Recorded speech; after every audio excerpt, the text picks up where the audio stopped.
नमस्कार भाइयों और बहनों, सुपर एनिमेशन वर्ल्ड में आप सभी का स्वागत है। हम आज ऐसे एनिमे की बात करने जा रहे हैं जो सभी पे छा रखा है, जिसका नाम है सोलो लेवलिंग को एक्सप्लेन करेंगे।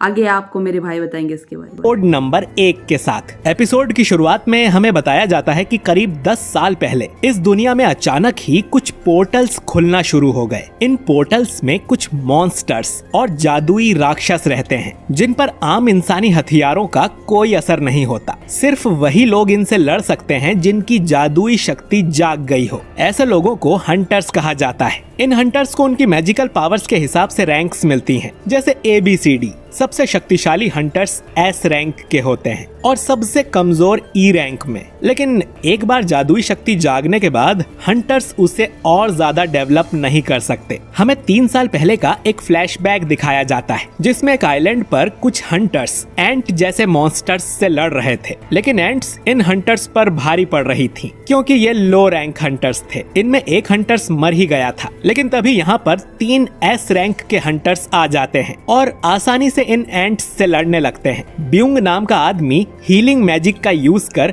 घायल हंटर्स को ठीक करने की कोशिश करता है। तभी यहाँ पर एक व्हाइट एंट आ जाता है जिसे ये लोग इन मॉन्स्टर्स का लीडर समझते हैं क्योंकि ये रेड एंट्स के मुकाबले ज्यादा पावरफुल है और ये दोनों मिलकर उसे आराम से मार देते हैं। तभी यहाँ पर और भी ज्यादा व्हाइट एंट्स आने लगती हैं और S रैंक के हंटर्स उनसे भी लड़ने को तैयार थे। दूसरी तरफ शहर में भी ढेर सारे एंट्स की आर्मी ने अटैक कर दिया था और उन्हें रोकने के लिए हंटर्स की सेना भी तैनात थी। मिस्टर चोई नाम का हंटर अपनी फायर पावर से इन पर अटैक करता है जिससे रेड एंट्स तो मर जाती हैं लेकिन व्हाइट एंट्स को कुछ नहीं होता। इसके बाद बाकी हंटर्स भी हमला कर देते हैं और फिर कहानी प्रेजेंट में आ जाती है। एक कंस्ट्रक्शन साइट के पास एक पोर्टल या डंजन ओपन होता है जिसके मॉन्स्टर्स को मारने के लिए कुछ हंटर्स को बुलाया जाता है। इनमें पार्क नाम का एक हंटर होता है जिसने वैसे तो काम छोड़ दिया था लेकिन उसकी वाइफ प्रेग्नेंट है, इसीलिए वो आज के मिशन पर आया है क्योंकि मिशन पूरा करने पर हंटर्स की काफी अच्छी कमाई होती है। तभी यहाँ पर कहानी का हीरो जिनवू आता है। सभी लोग जिनवू को अच्छे से ग्रीट करते हैं और पार्क पूछता है कि ये लड़का कौन है और क्या ये बहुत पावरफुल है, जो सब लोग इसे देखकर खुश हैं। जिस पर किम नाम का हंटर बताता है कि बात असल में बिल्कुल ओपोजिट है। जिनवू को दुनिया का सबसे कमजोर हंटर माना जाता है। ये तो एक E रैंक के डंजन में भी घायल होकर हॉस्पिटल में भर्ती हो गया था। जिनवू सबसे कमजोर हंटर है तो अगर इसे इस मिशन पर बुलाया गया है तो ये मिशन बहुत आसान होगा। इसीलिए सब जिनवू को देखकर खुश थे और जिनवू ने ये सारी बातें सुन ली थी, लेकिन वो भी जानता था कि ये सब सच है। जिनवू को यहाँ जूही नाम की एक हंटर मिलती है जिसके साथ वो पहले भी मिशंस पर जा चुका है। जूही एक हीलर है और वो सच में जिनवू की केयर करती है। जिनवू उसे बताता है कि पिछले E रैंक मिशन में वो अकेला बुरी तरह घायल हो गया था और उनकी टीम में कोई हीलर भी नहीं था क्योंकि उसके अलावा बाकी सब हाई रैंक हंटर्स थे तो उन्हें हीलर की जरूरत ही नहीं थी, जो सुन जूही को बुरा लगता है। इसके बाद डंजन में जाने का समय हो जाता है।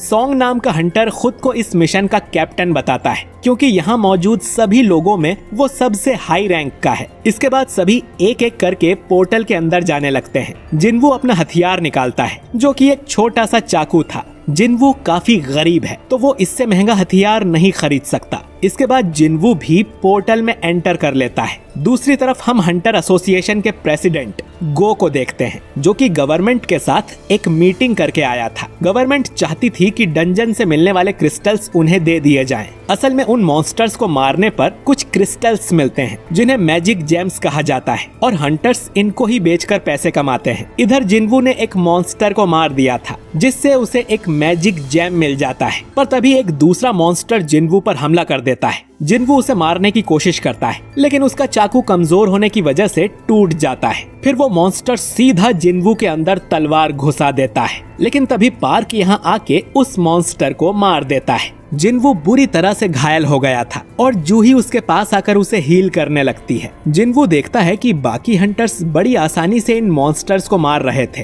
अब हाई रैंक मॉन्स्टर्स को मारने से और भी ज्यादा कीमती जेम्स मिलते हैं जिनसे ये लोग और पावरफुल हथियार बनाते हैं ताकि और भी ताकतवर मॉन्स्टर्स को मारा जा सके। हालांकि डंजन में खुदाई करने से माना क्रिस्टल्स भी मिलते हैं, लेकिन वो मैजिक जेम्स जितने पावरफुल नहीं होते। लेकिन गवर्नमेंट इन जेम्स का इस्तेमाल एक नई एनर्जी सोर्स की तरह करना चाहती है, क्योंकि ये बाकी पावर सोर्सेस जैसे न्यूक्लियर पावर, विंड पावर या सोलर पावर से काफी ज्यादा सेफ और सस्ते हैं और इनसे ज्यादा पोल्यूशन भी नहीं होगा। अभी गवर्नमेंट इसी रिसर्च में लगी है कि वो माना क्रिस्टल और मैजिक जेम्स का यूज कर इलेक्ट्रिसिटी कैसे जनरेट करे। इधर डंजन के अंदर हंटर्स ने सभी मॉन्स्टर्स को मार दिया था और उनका मिशन पूरा हो गया था, लेकिन उन्हें यहाँ पर ज्यादा जेम्स या माना क्रिस्टल नहीं मिले थे जिनसे इनकी ज्यादा कमाई नहीं होगी। जिन्वू के पास तो बस एक ई रैंक जेम था जो कि बहुत सस्ता है। जूही जिन्वू से पूछती है कि वो आखिर हंटर बना ही क्यों, क्योंकि इस तरह तो वो जल्द ही किसी दिन मारा जाएगा। तभी इन लोगों को यहाँ पर एक सुरंग दिखाई देती है, यानी कि इस डंजन के अंदर भी एक डंजन है, जो कि काफी अजीब बात थी। कैप्टन बताता है कि उन्हें इसके बारे में हंटर एसोसिएशन को बता देना चाहिए, लेकिन बाकी हंटर्स कहते हैं कि उन्हें इस सुरंग में जाके बाकी मॉन्स्टर्स को भी मारना चाहिए, जिससे इन्हें और ज्यादा जेम्स मिल सकें।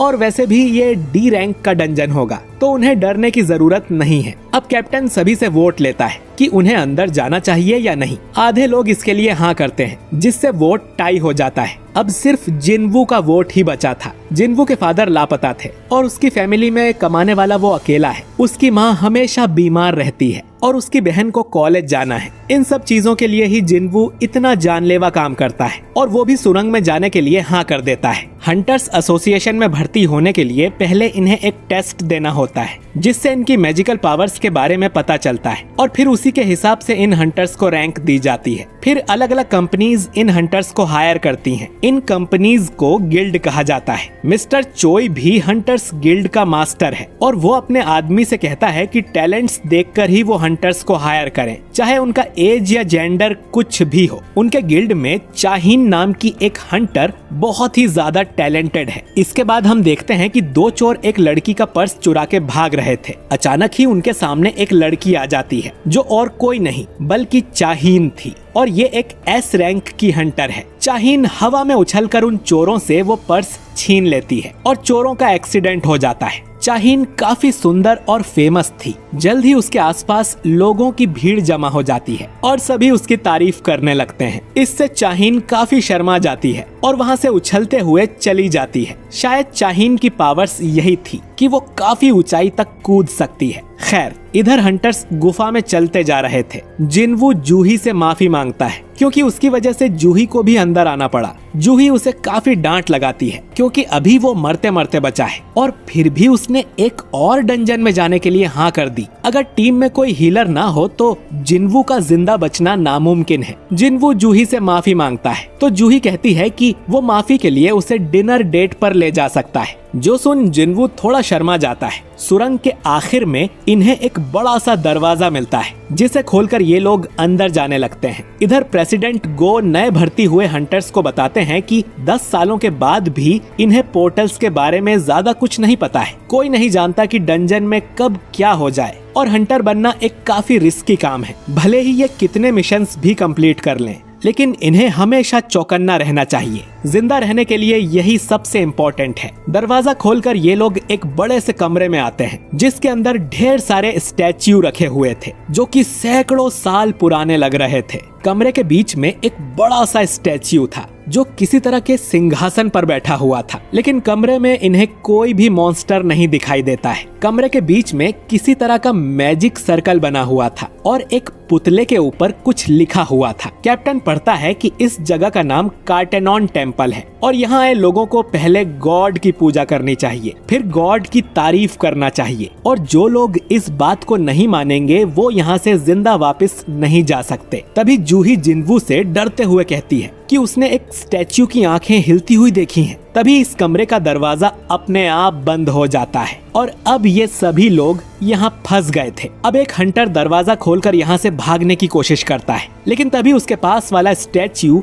अपनी कुल्हाड़ी से उस आदमी को काट देता है। ये देख सभी लोग बुरी तरह से डर जाते हैं कि वो स्टैच्यू हिल कैसे सकता है, और अगर एक स्टैच्यू हिल सकता है तो इसका मतलब है कि यहाँ मौजूद सभी स्टैच्यू जिंदा हैं। जिन्वू भी ये देखकर डर गया था। वो सोचता है कि डी रैंक का हंटर चुटकी में मारा गया। तो उसके जैसे ई रैंक का क्या होगा? और ये स्टैच्यू तो बहुत पावरफुल है, मतलब ये कोई लो रैंक डंजन नहीं है। और इसका मतलब है जूही सच बोल रही थी। जिनवू फिर से अपने पीछे वाले स्टैच्यू को देखता है और वो भी जिंदा था। जिनवू इससे पहले भी काफी बुरी सिचुएशन में फंस चुका है। वो अपने पहले रेड मिशन में ही अपनी टीम से अलग हो गया था। उसे एक ई रैंक के मॉन्स्टर ने घायल किया था और वो काफी हफ्तों तक हॉस्पिटल में पड़ा रहा। एक बार तो वो एक भूल भुलैया में अटक गया था और भूख प्यास से ही मरने वाला था। लो रैंक डंजन में जाना भी उसके लिए जिंदगी और मौत का सवाल है। बाकी हंटर्स को मैजिक जेम्स बेचकर जो पैसे मिलते हैं वो उनसे और भी ज्यादा स्ट्रॉन्ग हथियार खरीद लेते हैं ताकि वो और पावरफुल मॉन्स्टर्स को मार सकें। लेकिन जिनवू के पास तो सिर्फ एक सस्ता चाकू था और उसके टूटने के बाद जिनवू खाली हाथ है। उसके जूते भी फट चुके हैं। इतनी खतरनाक जॉब करने से भी जिनवू ज्यादा पैसे नहीं कमा पाता, लेकिन जिंदा बचे रहने के लिए वो हर समय चौकन्ना रहता है। उसके आसपास क्या चल रहा है वो बारीकी से ऑब्जर्व करता है और उसने जो एक मॉन्स्टर मारा था वो भी ऐसे ही चुपके से मारा था। खैर, अब उस स्टैच्यू की आंखें लाल होते ही जिनवू सभी से नीचे झुकने को कहता है। उसकी आंखों से आग निकलती है जिससे एक हंटर वहीं पे जल के राख हो जाता है, पर जिनवू खुद को और जूही को बचा लेता है। सभी लोग बुरी तरह से डरे हुए थे। जिनवू सोचता है कि ये सब क्यों हो रहा है, यहाँ से बाहर जाने का कोई रास्ता नहीं है, यानी कि वो भी मारा जाएगा। और ये एपिसोड यहीं पर खत्म हो जाता है। तो दोस्तों, आपको इस नए एनिमे का पहला एपिसोड कैसा लगा कमेंट करके जरूर बताइए। सोलो लेवलिंग की हाइप बहुत ही ज्यादा है। अब देखना ये है कि ये एनिमे अपनी हाइप को जस्टिफाई कर पाता है या नहीं। पहले एपिसोड में हमें इस वर्ल्ड से इंट्रोड्यूस किया गया है और दूसरे एपिसोड में जरूर जिनवू के साथ कुछ ऐसा होगा जिससे वो बहुत ही ज्यादा ओवर पावर कैरेक्टर बन जाएगा, जैसा हमने चेनसो मैन या जुजुत्सु काइसेन या माय हीरो एकेडमिया में देखा है। खैर, वीडियो पसंद आया हो तो इसे लाइक करें और अगले एपिसोड के लिए चैनल को सब्सक्राइब करना बिल्कुल ना भूलें। बाकी मैं मिलता हूँ आपसे बहुत ही जल्द एक नए वीडियो के साथ। शुक्रिया।